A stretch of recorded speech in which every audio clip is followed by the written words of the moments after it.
All right. What is up, y'all? First of all, congratulations on surviving through distance learning all the way to the very, very last unit of A push.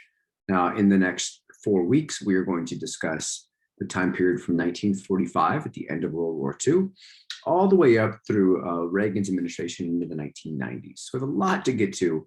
And there'll be a lot of lift that I'm going to ask of you to ensure that we can cover it all well in advance of your test. But I promise that you'll have all the support you need and all the content you need to make sure that this is accessible and that you're successful. Now, today, we're only taking off a small bite of the pie. We're only going to talk about President Truman, President Harry Truman, and the Cold War. So we're only focusing for today on the first president during and after World War II, and only foreign policy. We'll save domestic policy for our live session next week. Now, as we should know, right, Truman is only the president because FDR dies, right? President Franklin Delano Roosevelt is elected to his fourth term in 1944, which is just crazy. But the Democratic Party is well aware when they nominate and elect him in 1944 that his health is in rapid decline.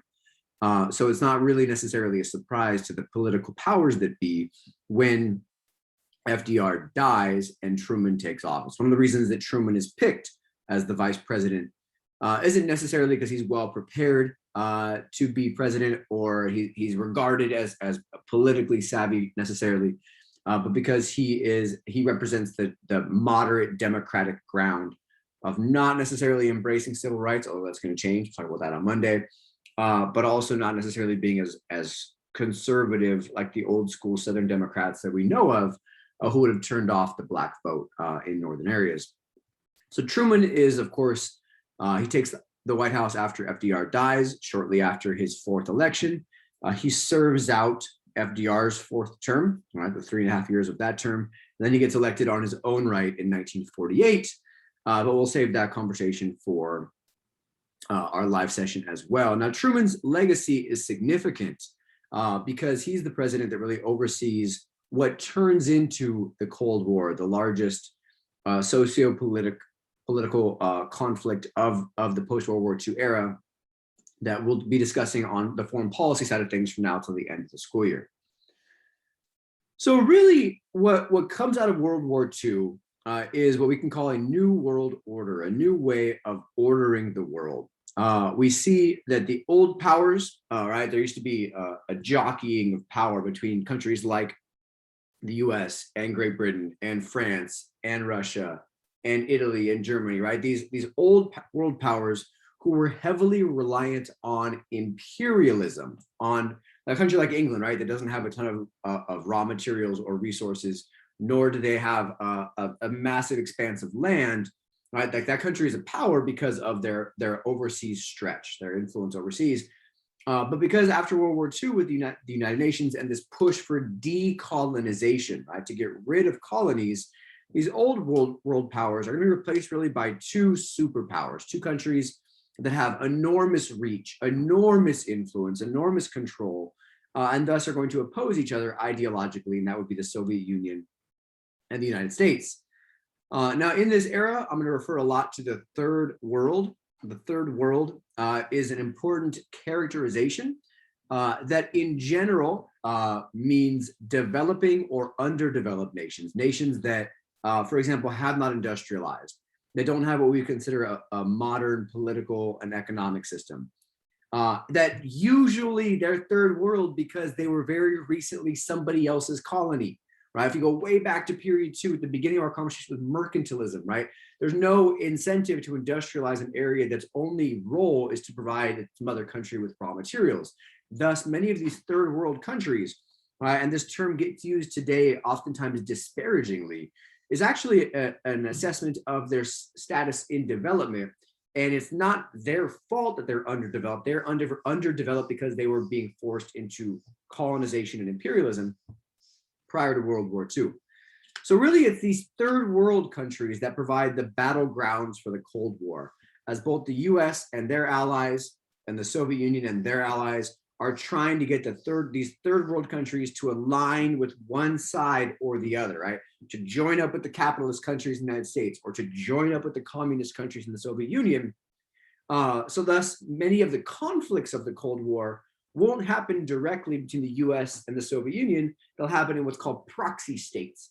These third world countries like a Vietnam, like a Korea, like Cuba, like elsewhere in Latin America, like some conflicts in the Middle East as well, that show the US and the Soviet Union conflicting, but not directly via proxy states and proxy actors. We also see a significant group of nations that begin what's called the non-aligned movement, which is most definitely worth knowing, foreign policy-wise. The non-aligned movement, meaning countries that have come together and agreed to not sign up with either side, right? Like we're not trying to deal with y'all or y'all. We're here to mind our own business, do our own thing. Countries like India, Indonesia, Egypt, Ghana are going to create an agreement to not join up with the US or the Soviet Union.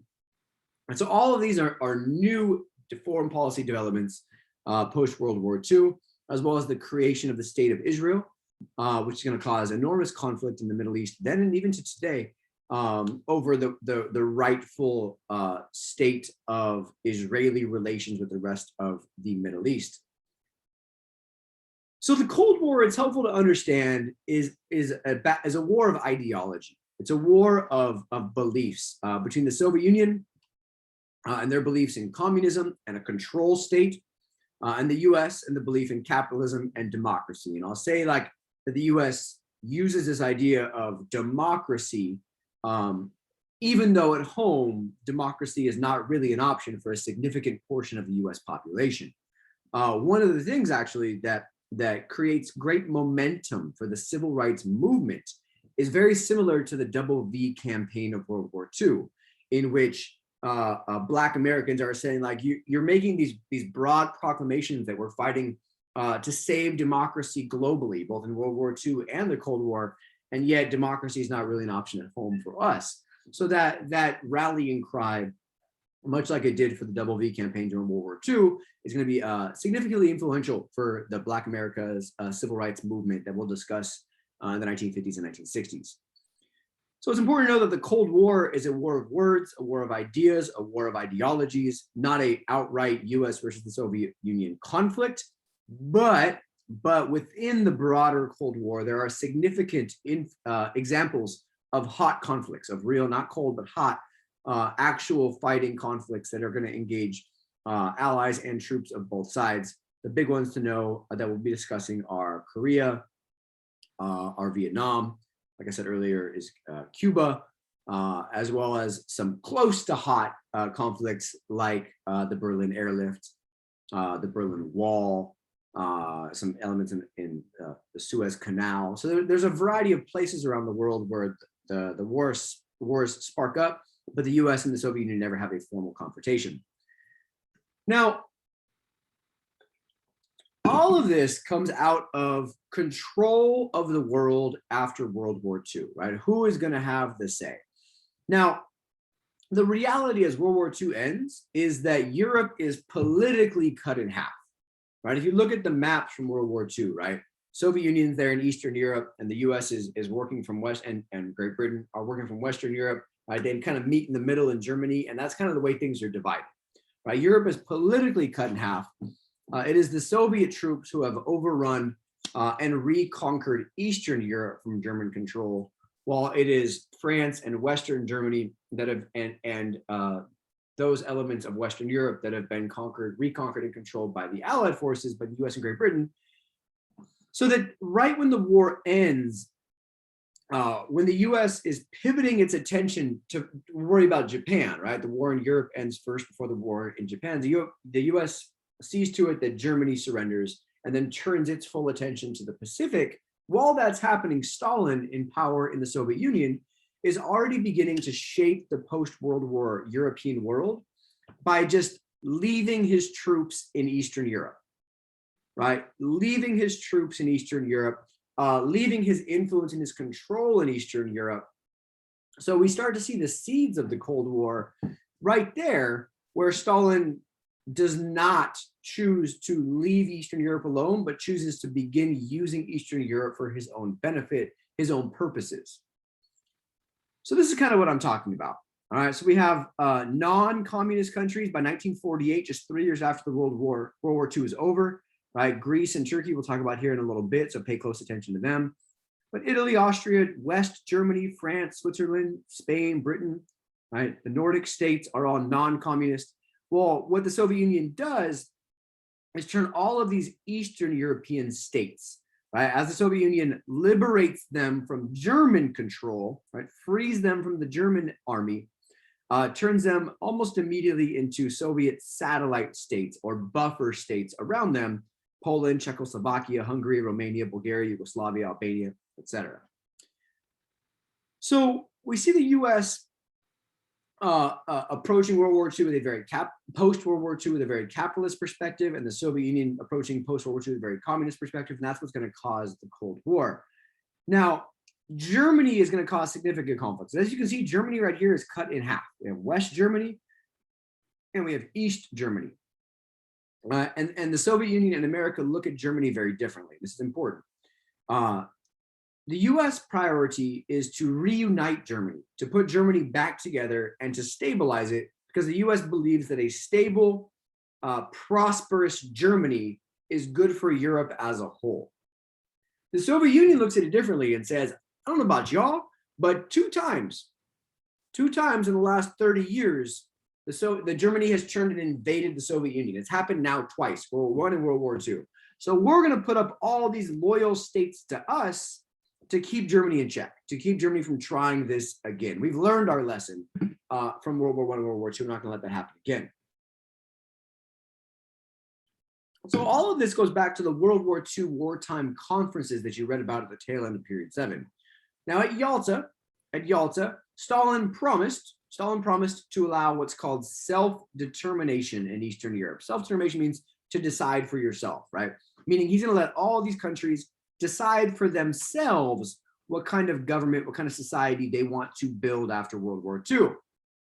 However, by Potsdam, the conference that really ends World War II, by Potsdam, the one that comes after Yalta, it's very clear that that's not going to happen, and it's already not happening. Stalin has extended his control over Eastern Europe. Stalin has created what we call a buffer zone between the USSR and its future enemies to keep him safe. It's kind of like a car bumper, right? So that if anybody's going to invade the Soviet Union, you have to go through all these loyal states first. Really, it's his attempt to keep a safety zone around the Soviet Union. And Germany itself is divided into 4 quadrants. East Germany, who is controlled, as we see here, East Germany is right there.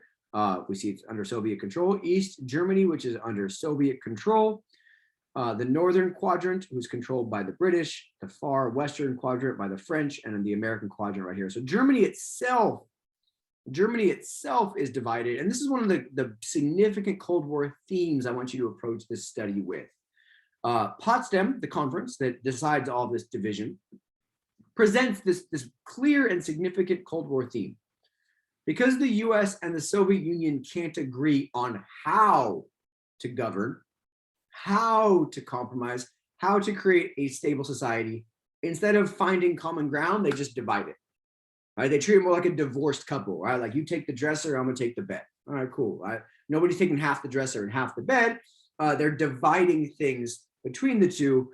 And even Berlin itself, right? The capital of Germany, even Berlin, which is in East Germany, also gets divided between East and West Berlin, with East Berlin controlled by the Soviets and West Berlin, even though it's in the middle of Soviet control, West Berlin controlled by the US and their allies. So really we look at Potsdam as the end of the alliance between the Americans and the Soviets and the beginning of the Cold War that will come next. This is kind of the way it works, right? The communism and totalitarianism on one side, and we can put in quotation marks if we like, capitalism and democracy on the other, and what gets referred to shortly by Winston Churchill, the former Prime Minister of Great Britain, as the Iron Curtain that has descended from the Baltic to the Adriatic. This Iron Curtain, it's not actually an Iron Curtain, don't get excited. Stalin didn't put up a giant metal curtain rod across Europe, but it's an Iron Curtain of totalitarian states in Eastern Europe that have arisen because of Soviet control after World War II.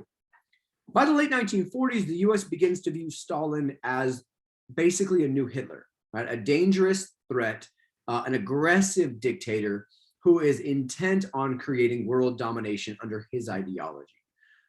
So in a sense, Stalin and the US were cool when they had a shared enemy, right? An enemy of my enemy is my friend, but not so much once that shared enemy is gone and the US and the Soviet Union are conflicting for control and influence in the world afterwards. Here's this great cartoon that demonstrates the Iron Curtain, right? By no admittance by order of Joseph Stalin, right? And there's Winston Churchill with his famous cigar, trying to look underneath to see what's happening. Right? The idea that Europe has been divided down the middle by this Iron Curtain of Soviet control. So what to do about Soviet control? We're going to look at this a couple different ways. Truman's, this is his big job, right? Like he's never been elected president. He was just FDR's vice president. Now he's here. He's like, oh my God, like I got to drop atomic bombs on these guys. I got to deal with communism over here. Truman's Secretary of State's incredibly influential to foreign policy for the next 50 years. So we should know his name, George Marshall. Now, George Marshall champions, authors, and begins a policy of containment that begins really in 1947. Right? Containment is basically what it sounds like, right? A container holds things where they are. The idea of containment isn't that the US is going to go fight communism and go fight a war against the Soviet Union. It's going to say like, we'll leave them where they are, but not let them spread elsewhere. In a sense, if we're going to make a comparison here, it's kind of like the Republican Party in the 1850s with slavery. Right? Like this argument, like we're not going to mess with slavery where it exists, but we don't want to let it ever spread out anymore. Containment's very similar. This idea that strong resistance to the USSR, the acronym that we use for the Soviet Union, would stop Russian expansion, would stop the spread of communism, and just leave communism where it is. And it's important to note that there's 3 elements of containment that all get put into place under Truman's watch: the Truman Doctrine or Truman Plan, the Marshall Plan, and NATO. All right, so it's important that you be able to, you can pause and make a little table on your notes if you'd like. The idea being that you should look at containment through 3 avenues: the Truman Doctrine or Plan, the Marshall Plan, and NATO. All right, the quote from Marshall says, a long-term, right, this is not a short-term policy, same with the Republicans in the 1850s, a long-term, patient but firm, and vigilant containment of Russian expansionist policies will not lead to any immediate victory, but will eventually force the USSR to live at peace with the West, with the democratic capitalist West. Now, first, let's talk about the Marshall Plan. Now, Europe is devastated by World War II. European nations are having an incredibly difficult time recovering from the World War II carnage, right? Their countries are destroyed, their industrial capacity is bombed out, right? The war's been, that's the second World War fought in the European continent just since 1915, in 30 years, like 2 massive World War conflicts happening on their soil. And so the fear the US has is because Europe is having a hard time rebuilding, Europeans will get desperate. When people get desperate, they turn to desperate solutions like communism. So the fear is that if Europe stays broken and broke, then maybe there will be a communist revolution. So the US says, what can we do to keep that from happening, but not by using force? So the solution becomes known as the Marshall Plan, which basically is just a huge cash investment in rebuilding Western Europe, a huge cash investment in helping Europe rebuild with economic and social and political loyalties then to the United States. The Marshall Plan ends up being an enormous success, offering aid to help Europe recover. European industry revives. Western Europe becomes a huge buyer of US consumer goods with US trade. It ends up being very beneficial for Western Europe and the US, and thus the communist threat in Western Europe is ended because Europe becomes successful again economically. In a sense, the Marshall Plan is like a cash investment in a stable society so that society does not crumble into what the US sees as disrepair. Right, this is what it looks like with a little stack. The taller the stack, the more money being sent there. $13 billion is granted to European nations to rebuild, to develop their own infrastructure, to get their economies running again. Right, and we see Turkey, Greece, right, Yugoslavia, Italy, France, West Germany, the Slavic states as well, Ireland. And again, it's designed to prevent communist uprisings in vulnerable nations. So that's the Marshall Plan. It's like the economic approach to containment. Right? You make these countries successful economically, and communism won't be attractive to the people of the country. The more aggressive approach is called the Truman Doctrine. The Truman Doctrine. The Truman Doctrine, it's important you know, is just associated really with two countries. And those two countries are Greece and Turkey. Greece and Turkey. Now, the Soviet Union is putting intense pressure on Greece and Turkey, which I'll show you again are down here in southeastern Europe. Greece is right there. Turkey is right there. And this leads to fear that Russian influence is going to expand to 3 continents, right? It's not going to just be in Eastern Europe anymore, but it's going to expand and branch out. The argument is that if we allow them to take Greece and Turkey, then that might lead to communism in the Middle East, in Iran, and then Asia. If we allow them into that area of the Mediterranean right here, right, then the next logical step might be down into northern Africa, and then that leaves Italy and southern Europe exposed as well. So the fear there is that, oh man, the Soviet Union is pressuring these two countries specifically to have a communist revolution. We need to stop it more directly, right? So the response here is a little more direct than the Marshall Plan, which is more preventative. The Truman Doctrine offers US assistance, materials, resources, weapons, not troops, not soldiers, but direct resources to fend off a communist revolution to any nation that is threatened by communism. The doctrine is broad. It specifically applies to Greece and Turkey. Now, as you might imagine, this clear, obvious commitment to stopping the spread of communism is viewed by the Soviets as an informal declaration of Cold War, is viewed by the Soviets as, oh, they're going to play this game and be this obvious, this intentional, and this clear about it. All right, fine. I guess that's the game that we have to play. So in response to this, the Soviet Union blockades Berlin. Right, if we go back to the map, Berlin is in Eastern Germany, so it's in Soviet control, but Berlin is divided. Right, West Berlin, the big city of West Berlin is still controlled by the Allied forces, and they're supplying Berlin with trains. All right, they're driving trains in with supplies and resources for West Berlin as Berlin rebuilds.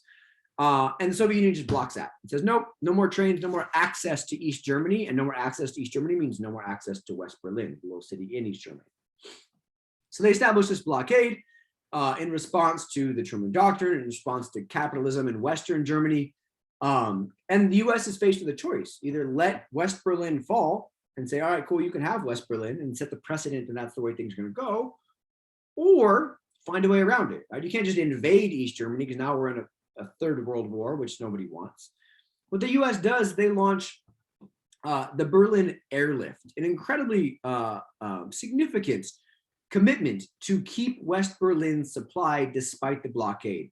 The US and their allies launch aerial campaigns with planes flying over East Germany into West Berlin on basically every 10 minutes for weeks and weeks and weeks. That turns into months and months at a time, from 1948 to 1949. Dropping food, dropping fuel to the citizens. It ends up being an enormous success. Over 200,000 flights are flown into West Berlin. 47,000 tons of fuel and supplies are dropped daily. And eventually, the Soviet Union gives in and says, wow, that was quite the commitment you have to keeping West Berlin. I guess this is not worth our trouble. And really that then shows that Germany is going to stay split like this for the duration. So we talked about the Marshall Plan, talked about the Truman Doctrine. The third way containment is going to be used is military alliances. Now, as we know, the US has never joined a military alliance. Right? The United Nations is not a military alliance. The United Nations is a peacekeeping organization of powers. NATO, North Atlantic Treaty Organization, is in fact a military alliance. It is a permanent alliance between the North Atlantic nations. US, Canada, Western Europe, Greece, and Turkey, right? All these green countries, mostly Western Europe, and then of course, Greece and Turkey are dragged along as well because we're really worried about them falling to communism, Italy too. And what it creates is collective security. If one member nation is attacked, every treaty nation has an obligation to jump in on their behalf. Right? The idea here is that we protect West Germany, right? Because we know the Soviet Union wants to expand a little bit, but the Soviet Union has to recognize then that attacking West Germany means you're attacking Spain and France and England and the US and Canada, etc. So NATO is the first permanent military alliance in the United States history. And of course, the Soviet Union responds and creates the same thing. There's this called the Warsaw Pact. The Warsaw Pact, this treaty of friendship, cooperation, and mutual assistance. That's key there, is mutual assistance. And the Soviet Union just puts all their Eastern European satellite nations that didn't really have a choice into their organization and says, see, we have an organization too. So NATO versus the Warsaw Pact kind of becomes the European rub of the Cold War. And now you see how containment takes three different ways, right? Marshall Plan to keep things from falling into a state of disrepair. The Truman Doctrine is a little more direct assistance, and NATO is, of course, the most obvious way the Cold War is being waged with this idea of collective security, us against you. The Cold War now has an ideological mechanism with the Truman Doctrine, an economic mechanism with the Marshall Plan, and a military mechanism with NATO. Now, all of this change is going to also make the American government grow significantly. The Cold War impacts the size of the American government dramatically. The National Security Act is passed in 1947. You should know it. It is a good example of, as I asked you in your question, how did the Cold War impact the size, influence, and power of the federal government? But it restructures the military and intelligence agencies to make the military more robust in times of non-war. The U.S. has always prided itself on not having a big, strong, active military all the time. That changes with the Cold War. With this creation of the Defense Department, usually called the War Department, which implies it's only needed during war, whereas the Defense Department is needed all the time. That's why one of these shifts, which separates out the Army, the Navy, the Marines, the Air Force. It creates the Joint Chiefs of Staff to coordinate military efforts. It creates the CIA, which is going to be used extensively during the Cold War. We'll talk about that. It creates the National Security Council, this a group of advisors to the president, whose job is to advise the president on national security issues. And also issued by this National Security Council is a really important memo that kind of becomes the blueprint for the next 30 years and 40 years, NSC 68, really important groundwork or blueprint for foreign policy going forward. What it says is we need to drastically expand our defense budget, right? Spend more money on our military. We need to spend more money on military aid for our allies. Right? More money for our military, more money for our friends' militaries. We need to develop a hydrogen bomb. Atomic bombs are no longer enough. We need the next level, the next generation of bomb. Let's invest money into finding how to create the hydrogen bomb. And we need to roll back policies of infiltrated nations for regime change. So these are really the four main goals of NSC 68. And we can see that all of these things are significantly influential still in our foreign policy today. Right, this is our defense budget. Our defense budget, of course, World War II, right, up to 1945, spending a ton on our military. That dropped right after the war significantly. And then sure enough, by the end of the 1940s and the 1950s, the military budget goes back up and never really goes back down to where it was before. Right? Korea increases it, Vietnam increases it, Reagan era increases it, and now here we are still spending so much money on our military. So 1949 really turns into a turning point year for the way the Cold War is conducted and really Truman's presidency as a whole. The first bad thing that happens in 1949 for Truman is China falls to communism. The US had long been supporting economically and resource-wise the nationalist regime in China under Chiang Kai-shek. China falls to communism under Mao Zedong, and now the two largest countries in the world, population and landmass size, Soviet Union and China, are now both communist. That's worrisome. Also in 1949, the Soviet Union detonates their first atomic bomb. So now the US monopoly, so to speak, on atomic weapons is gone. Right? Now that restarts a new arms race for who can have more and bigger and more and bigger weapons, because no longer do we live in a world in which only the US has the ability to deliver and execute the use of atomic weaponry.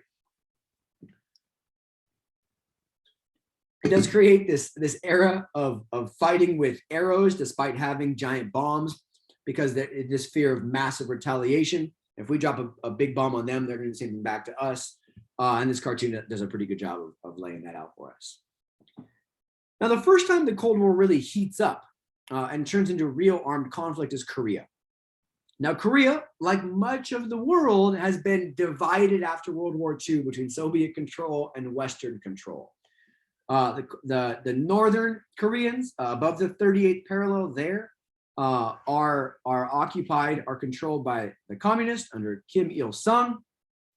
The South Korea is occupied by the democracies controlled by Syngman Rhee, but Korea, like Germany, like Europe as a whole, like Berlin, is divided between communist control and capitalist control.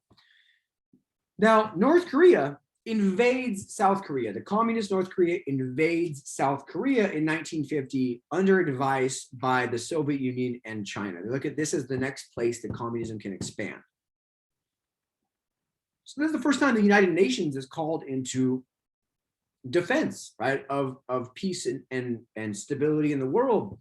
The UN, their Security Council issues Resolution 83, which said that members of the UN have to furnish assistance to Korea as may be necessary to repel the armed attack and to restore international peace and security. Truman received congressional approval as a global police action to send US troops, US resources, US supplies. The US is really going to fight the Korean War against communist expansion. So the communists invade South Korea. United Nations gets involved. They bring General Douglas MacArthur, he of the Pacific conflict in World War II, on board. And the US-led UN forces get all the way back through North Korea, almost to China, and then China gets involved as well. So now we have basically the US fighting against China in Korea over the Korean War. That's a good example of Cold War conflict. The Chinese launched their offensive back on behalf of North Korea. That pushes things to the 38th parallel, right? This division kind of right in the middle of Korea, which is there's a stalemate then for the next 3 years. General MacArthur is going to ask to blockade China, to drop atomic bombs on China, and say we have to win Korea. And Truman says no, that's too much. Right? Our goal is containment, not rolling back of communism. Truman and MacArthur have a big beef. Truman fires MacArthur, makes Truman very unpopular, but it's probably the right move in keeping the US out of nuclear war. And thus, the Korean War ends, quote unquote, in armistice, right? Not peace, but just no longer fighting, which North Korea and South Korea just agree to just divide it, right? To stay divided. They're still divided to this day. The US drops 635,000 tons of bombs on Korea during this war, more than the entire Pacific War theater in World War II. 33,000 Americans are dead. 2.5 million civilians are killed and wounded. It ends up being a pretty significant conflict because Truman wins part of it, right? Like communism is contained. Communism goes right back to where it was. Containment works, but then he gets this notion that he's soft on communism because he doesn't do more to roll it back, to be more aggressive. All right, his approval ratings plummet to 22%. Only 22% of America agrees with this, so they want us to be more aggressive on communism. And Korea to this day is still split at the 38th parallel. So the legacy of the Truman years, we'll talk more about his domestic policies in our live session, like I told you, is that containment is largely effective, right? Communism is contained on his watch. The Marshall Plan works, the Truman Doctrine works, the Korean War is unpopular in how it ends, but it contains communism. We also see the beginning of the arms race, the beginning of this huge race to get ahead of the other countries, the Soviet Union in particular, in terms of what weapons they have. And another significant legacy is this huge expansion of the role of the US in the world and military presence overseas. Under Truman, we fight the first major proxy war, right? A war somewhere else for somebody else, of the Cold War in Korea, but also the Berlin Airlift is a significant example of proxy conflict that goes quite well. Two things that we'll talk on domestically next week is civil rights. Truman is the president responsible for desegregating our military, as well as the president that sees our next Red Scare take place. Not that he's in favor of it, he's not, but we'll talk about that next week. All right, hope that was helpful. You got a couple of cartoons to analyze for your assessment. and have a great day.